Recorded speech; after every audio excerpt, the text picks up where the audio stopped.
Aportamos em Petrobras, hein? Será que eu fiquei maluco? Vale a pena afinal investir na estatal? Qual o preço justo dela? Então vamos ao vídeo. Salve, salve, investidores! Como é que vocês estão? Sempre lembrando que antes de continuar, você clica no botãozinho vermelho de inscrever-se para ajudar esse canal, tá bom? E antes de prosseguir aqui com o vídeo e mostrar meu racional do aporte, vou deixar aqui na descrição do vídeo um relatório bem completo, fundamentado e detalhado a respeito das ações de Petrobras, para auxiliar na tomada da sua decisão. O relatório é da Fatos da Bolsa, o relatório é gratuito, é só baixar aí e fazer a sua leitura. Então vamos lá, o que está acontecendo com as ações da Petrobras, que tiveram uma grande queda aqui, veja, acumulando 10% desde o seu pico aqui em 15 de junho, e aí eu peguei aqui no dia 17 de junho, toda essa queda de mais de 6% chegou a cair até mais de 7%, e aí eu acabei comprando. Eu fiz a aquisição de 100 ações apenas, começando pequeno, a um preço médio de R$ 26,75. A ação já voltou a subir um pouquinho e dando 3,25% de rentabilidade. E por que eu fiz essa compra? Primeiro, porque eu sou igual o Peter Lynch no sentido de não suportar uma pechincha. A hora que eu vejo uma oportunidade, eu compro. Segundo, que além de o mercado estar sendo puxado para baixo, puxando os preços também de Petrobras, estamos vendo aqui que o petróleo Brent continua negociando aqui numa região de preço em ascendência e, particularmente, óbvio que não é uma recomendação, acho que não vai terminar esse ciclo do petróleo, esse ciclo de alta, principalmente diante do risco de escassez de oferta do petróleo em razão da guerra entre Rússia e Ucrânia. Mas o principal fator dessa queda aqui, que me motiva também a comprar, é o fato de que a Petrobras anunciou um novo reajuste. Isso significa mais lucro para a Petrobras e nós, como consumidores, temos que nos proteger de alguma forma. E nada melhor do que comprar a empresa que mais vai se beneficiar do aumento. Houve ali um novo reajuste na gasolina de 5,2% e no diesel 14,2%. Ruim para o consumidor, bom para o investidor. Na verdade, se o cara acaba sendo investidor, ele fica meio que no 0 a 0 tentando se proteger dessa inflação altíssima. E aí a queda nas ações reflete uma nova troca de comando da Petrobras. O senhor José Mauro Coelho, que é o terceiro presidente da Petrobras no governo Bolsonaro, renunciou ao seu cargo como membro do conselho de administração. Isso foi publicado no dia 20 de junho. Já no dia 17, Bolsonaro já mostrava insatisfação contra esse presidente, uma pressão enorme. O governo é então agora indicando o senhor Caio Paz de Andrade para a presidência da Petrobras. Por enquanto, até que isso aconteça, houve ali a nomeação do presidente interino da Petrobras no dia 20, após a demissão do anterior, entrando o senhor Fernando Borges, que é o atual diretor executivo de exportação e produção da Petrobras. E aí, o que nós percebemos dessa queda nas ações é que mais uma vez está havendo um rumor sobre a interferência nos preços da Petrobras nesse governo. Assim como ocorreu lá no passado, em que muitos conseguiram comprar Petrobras a 20, 22 reais, em razão de um risco de interferência na política de preços da Petrobras. Isso está ocorrendo de novo, só que a gente sabe que não vai acontecer, ao menos nesse governo. Até porque quem mais lucra com a Petrobras é a própria União, que é a sua controladora. Então a maior parte do lucro da Petrobras vai para a União, além dos impostos de todos os tributos que a Petrobras gera, que também volta para a União. Então o governo federal é o maior beneficiado de um lucro alto da Petrobras. E aí o Bolsonaro, quando fica insatisfeito, está apenas fazendo política com a população, porque no fundo ele sabe que o governo se beneficia disso e que ele não vai conseguir facilmente mudar a política de preços da Petrobras. Então, diante desse rumor, como o mercado é altamente especulativo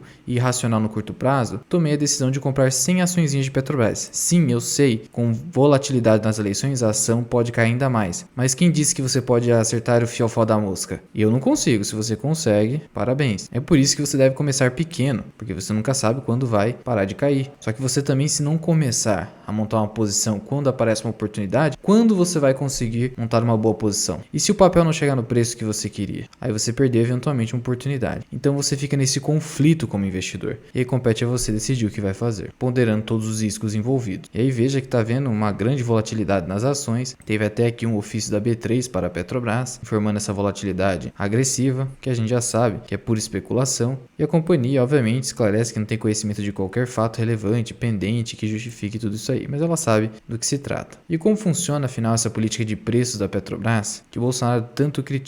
É o preço de paridade de importação, o PPI, definido no governo Temer, após a edição da lei das estatais, que reforçou o compliance e deu uma limitada nas subvenções que as empresas estatais devem fazer nos seus preços. E esse método do preço de paridade de importação considera o preço dos combustíveis praticados no mercado internacional. os custos logísticos de trazê-los ao Brasil e uma margem para remunerar os riscos da operação. Como o preço no mercado internacional é em dólar, a cotação da moeda influencia no cálculo. Por isso que um dólar alto gera esses reajustes enormes no preço dos combustíveis aqui no país. Lembrando que nós somos autossuficientes em petróleo, não em combustíveis. Afinal, a gente acaba importando refino, né? Então fica complicado. Por isso o combustível é tão caro aqui no país, mesmo a gente tendo o pré-sal. Mas afinal, será que essa política de preços, embora você acredite que não seja alterada no atual governo, caso o Bolsonaro não seja reeleito e sim o Lula, será que isso não pode ser alterado aqui e a Petrobras se prejudicar? Olha, a opinião do senhor Luiz Alves Paz de Barros, que é um grande investidor de bolsa, é de que essa questão aí da nova política de preços da Petrobras já está resolvida, é algo definitivo. O governo Michel Temer conseguiu resolver essa situação, sendo então, na visão dele, algo inalterável ou de difícil alteração. Qual a minha opinião a respeito do assunto? Se você pegar aqui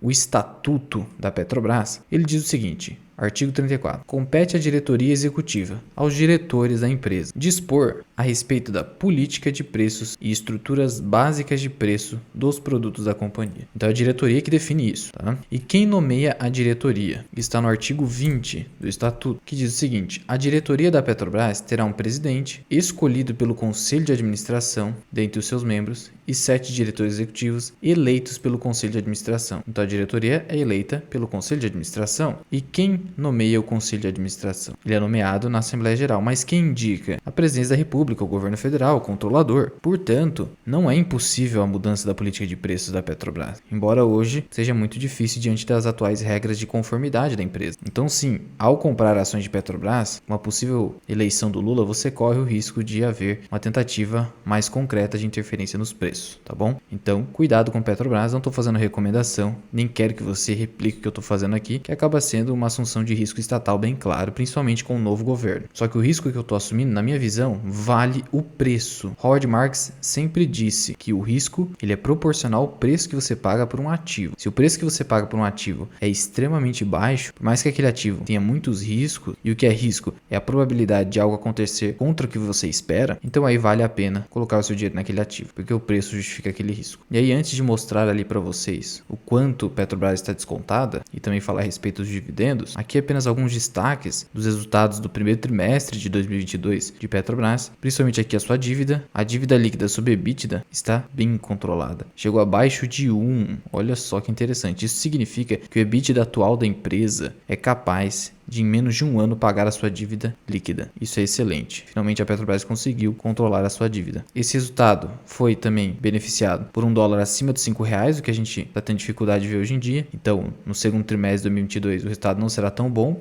uma simples questão de queda no dólar. Apesar disso, o Brent estava a $101 e agora, como mostrei para vocês, está na casa dos 115. Então, isso acaba compensando a queda do dólar, né? E o lucro líquido, né? Excelente e, de novo, beneficia o governo federal. Crescimento estratosférico na lucratividade de Petrobras. Então, você já percebe aqui que a companhia está saudável financeiramente nos dias de hoje. Isso aqui reforça a minha compra. Em relação aos dividendos, hoje a companhia tem uma política muito clara e bem definida de dividendos. Lembrando que a empresa ficou de 2015 a 2018 sem pagar nenhum dividendo e hoje está pagando um excelente dividendo que, a depender do seu preço médio, consegue superar 30% de dividend yield. E aí, o que nós temos aqui na nova política de dividendos da Petrobras? Ela estabelece uma remuneração mínima anual de 4 bilhões de dólares para o exercício, para os anos em que o preço médio do Brent for superior a $40, o que é o caso, está acima de 100. Então, esse dividendo mínimo está garantido. Isso deixa bem definido que a companhia consegue pagar um bom dividendo nos preços atuais. E tem uma outra condicionante aqui: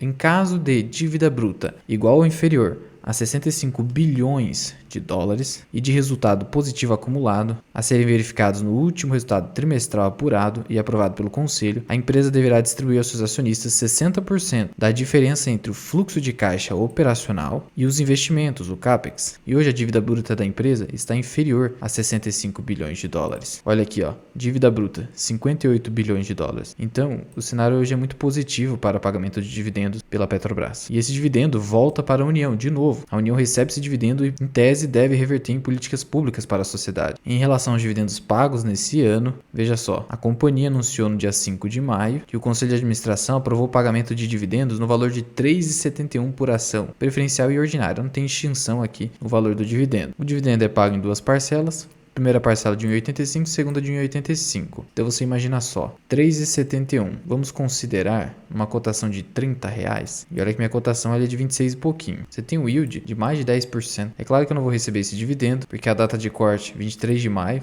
já foi, mas eu não me preocupo com isso no momento. E o pagamento finalmente foi finalizado no dia 20 de junho, conforme comunicado. Vale ressaltar que no ano de 2021, só de proventos líquidos aqui nas ações preferenciais, que foram as que eu comprei, Petri 4, a companhia simplesmente pagou R$ 7,62 por ação. Se você dividir isso aqui por um preço médio de R$30, você tem um yield simplesmente de 25%. E afinal, qual das classes de ações comprar? Eu comprei as preferenciais. Por que eu fiz isso? Lembrando que eu sempre dou preferência às ordinárias, porque significa uma proteção ao pequeno acionista. Só que nesse caso, veja o seguinte, as duas ações têm 100% de tag along, ó. As duas têm uma excelente liquidez, tanto as ordinárias quanto as preferenciais. As preferenciais têm uma liquidez bem mais alta, 4 vezes mais alta, tá? Mas ainda assim, as ordinárias com uma liquidez de mais de R$500 milhões já é uma excelente liquidez média diária. Só que qual que é o problema das ordinárias? Elas são bem mais precificadas. Elas se valorizaram nos últimos 12 meses quase 45%. Já as preferenciais, quase 37%. Então, por conta dessa diferença de preço, que é um pouquinho considerável, eu preferi optar pelas preferenciais somada à sua maior liquidez. Lembrando que hoje os indicadores de valuation de Petrobras estão bastante descontados. Ela está negociando uma relação preço-lucro abaixo de 3. E mesmo considerando a relação EV/EBIT, que tira resultado financeiro e busca tirar não recorrentes, nem sempre é possível tirar os não recorrentes aqui do balanço, mas mesmo assim fica muito próximo do PL. Então você vê que é resultado operacional puro isso aqui. E negociando abaixo atualmente do valor de patrimônio, que é a sua média histórica. Mas o desconto hoje é bastante, com uma margem líquida de quase 30%. Sendo que a margem EBIT hoje da companhia vem numa crescente, olha só. Hoje é 60%. Então a companhia está saudável e conseguindo aumentar suas margens, diminuindo a sua despesa operacional. Só que é uma companhia cíclica e que sofreu muito entre 2014 e 2016 com prejuízo. Então não espere lucros crescentes, uma ascendente aqui na lucratividade da companhia. Só que atualmente, com esse cenário do petróleo, é difícil você acreditar que o ciclo já está no fim. Em cenários de escassez, commodities são beneficiadas, tá? E aí, além disso tudo, da companhia ser barata, apesar do risco político, ela é bem mais barata em relação aos seus pares internacionais. Então vamos pegar aqui, por exemplo, a Chevron. A Chevron está com uma relação preço-lucro de quase 14, Petrobras abaixo de 3, a ExxonMobil quase 15 e a Saudi Aramco quase 19. Então, em relação aos seus pares internacionais, a Petrobras tem um grande desconto por conta do risco político e o risco Brasil, né? Mas como eu disse, e sigo essa filosofia do Howard Marks, o risco é proporcional ao preço e eu acredito que na cotação que eu peguei até R$30 vale o risco em Petrobras atualmente com a sua saúde financeira. Mesmo com a possibilidade de no ano que vem ter mais tentativas de interferência na política de preços da Petrobras. E qual seria o preço justo, o preço teto aí de Petrobras? Será que dá para calcular o preço teto de Petrobras? A plataforma GF+, não consegue prever preço teto de Petrobras. Por quê? Porque historicamente os dividendos dela são muito voláteis e até há períodos sem dividendo. E óbvio que se você for considerar aí um yield de 20%, que é o que ela consegue pagar atualmente nesse ciclo de alta, e pegar aí, sei lá, uma projeção de dividendo de R$7, você dividir por 0,15, você tem um preço teto de R$46. E preço justo, Luan? Preço justo em Petrobras? Eu vou adotar um índice de Graham de 5, não vou adotar um índice de 22,5, senão vai ficar muito distorcido aqui. Fazer vezes o valor patrimonial da ação, que é 33,29, e multiplicar pelo lucro por ação de 11,50. Aí eu vou tirar a raiz quadrada aqui. 43,75 seria um preço justo nas ações preferenciais de Petrobras. Só que, para mim, particularmente, não é recomendação nem nada, eu compro até R$30 Petrobras. Acima disso eu não compro, por conta do risco estatal aí e político envolvido claramente nessa empresa. Mas atualmente, de novo, tudo não passa de rumor político e eleitoreiro. Mas já vai deixando aqui nos comentários, você investe em Petrobras? Você aproveitou essa queda nas ações para comprar mais? Conta aqui pra mim da Mirai. Muito obrigado por ter ficado comigo até aqui. Eu sou o Luan, esse que é o canal Mirai Investing. Até o próximo vídeo. Fui!